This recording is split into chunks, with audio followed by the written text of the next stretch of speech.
Media ఏముంది కదా sir చెప్పేసి వెళ్ళిపోయింది ఎలా వస్తుంది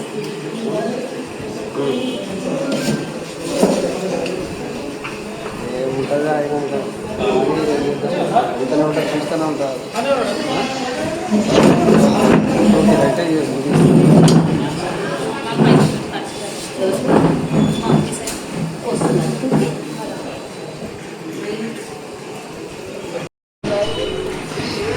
రైటే నికాడనే కదా అవును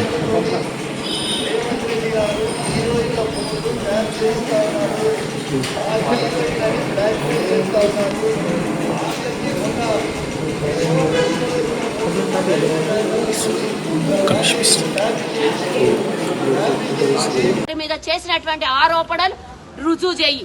నిజంగా దమ్ములేని వెధవ నువ్వు నీ చెల్లెల ఫోన్లో ట్యాప్ చేయించి నీ భార్య ఫోన్లో ట్యాప్ చేయించి చుట్టాలై పక్కాలై లేడీస్వి అందరి ఫోన్లు ట్యాపింగ్ చేయించి సెలబ్రిటీ వ్యాపారస్తులు అందరి ఫోన్లు ట్యాపింగ్ చేయించి బ్లాక్మెయిల్ చేసి డబ్బులు వసూలు చేసి వాళ్ళ జీవితాల్ని నాశనం చేసింది మీరైతే మీరు వచ్చి ఈరోజు రేవంత్ రెడ్డి గారి మీద అంటావు. ఎడ చూసినవరా నువ్వు రేవంత్ రెడ్డిని 16 గంటలు కష్టపడుకుంటా అసలు ఇల్లు వాకిలి వదిలేసి తెలంగాణ ప్రజల కోసం కష్టపడుతున్న ముఖ్యమంత్రిని పట్టుకొని నోటికొచ్చిన కూతలు కూస్తావు.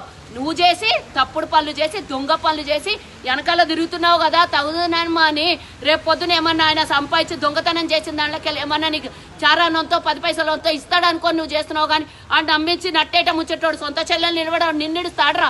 జాగ్రత్త, ఖబర్దార్ చెప్తున్నా నేను బిడ్డ. ఈ రోజు ఇక్కడ నుంచి బంజారాహిల్స్ నుంచి మాట్లాడుతున్నా. ఇంతకు ముందు కూడా నీ మీద గీనే కేసు అయిండే, గుర్తు చేసుకో. లేడీస్ విషయాలల్లో నువ్వు ఇబ్బంది పెట్టినావని గీ పోలీస్ స్టేషన్లోనే వచ్చి కంప్లైంట్ ఇచ్చారు. అప్పుడు నువ్వు కాంగ్రెస్ పార్టీలు ఉన్నాను ఇప్పుడు చెప్తున్నావు కదా, కాంగ్రెస్ పార్టీలు ఉన్నప్పుడే నీ వ్యవహారాలు విచ్చలవిడితనం మీద ఈడొచ్చి ఒక కంప్లైంట్ ఇస్తే మేమున్నాం. అప్పుడు నువ్వు ఈ రోజు ఇక్కడనే పోలీస్ స్టేషన్లో నిలబడి ఉన్నా. రా, నువ్వేం ఆధారాలు తీసుకొస్తావు? ఇంకెందుకు లేట్ చేస్తున్నావు? ఆధారాలు ఉన్నాయని ఉట్టిగానే గాలికి ఆధారాలు లేకుండా మీడియా ముంగల కూర్చొని హైలైట్ కావాలి. ఈరోజు డే మొత్తం నిన్ను చూపియాలి. ఎందుకంటే ఢిల్లీ నడిబొడ్డున 42% రిజర్వేషన్ కోసం ఓబీసీలంతా ఏకమై దేశం మొత్తం అందరు వచ్చి ఆడ మాట్లాడుతున్నారు. అది మాట్లాడింది కనబడొద్దు రాష్ట్ర ప్రజలకి, కాంగ్రెస్ చేసిన గొప్పతనం ప్రజలకు తెలియవద్దు అని నీతో తొత్తుగాంతో ఈరోజు ప్రెస్ మీట్ పెట్టించి మాట్లాడిస్తున్నటువంటి దొంగలకు నిన్ను అందరినీ నీ వర్గాన్నంతా దొంగల మూట అలీబాబా చాలిచ్చారు దొంగల మూటకి నేను హెచ్చరిస్తున్నా. ఎక్కడ పోము ఈ సరౌండింగ్ లోనే ఉంటాము, ఈండే ఉంటాం. మా నివాసం ఇన్నేళ్ల నుంచి ఇండే ఉన్నది. రేవంత్ రెడ్డి దగ్గర అవసరం లేదు, గిడికి తీసుకొని రా చూద్దాం. ఏమో తాడో పేడో తెలుసుకుందాం. కాబట్టి ఇప్పుడు మేము ఎస్ఐ గారు డ్యూటీలో బయటికి వెళ్ళినారు, సిఐ గారు కూడా లేరు.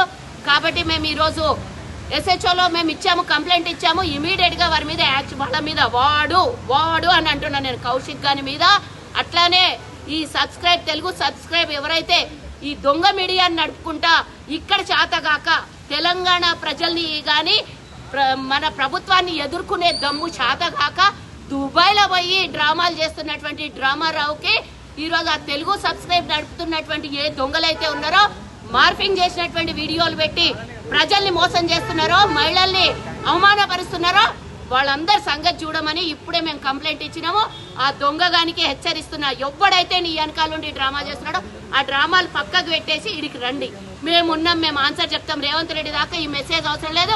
రేవంత్ రెడ్డి గారి మీద ఉన్నటువంటి గౌరవం చాలా మందికి, తెలంగాణలో ఉన్న 4 కోట్ల మంది ప్రజలకు తెలుసు. తెలంగాణ సంక్షేమ పథకాలు చేస్తున్నటువంటి ముఖ్యమంత్రి గురించి అందరికీ తెలుసు. మీరు చేతగాక తెలంగాణని 10 ఏళ్లు దోసుకొని తిన్నది కాక రేవంత్ రెడ్డి గారి మీద పడ్డారు. రా బిడ్డ, రేపు చెప్తా నీ సంగతి. ఏడుకొస్తావు రా. ఖబర్దార్ కౌశిక్ రెడ్డి, ఖబర్దార్, ఖబర్దార్, కౌశిక్ రెడ్డి, ఖబర్దార్, ఖబర్దార్.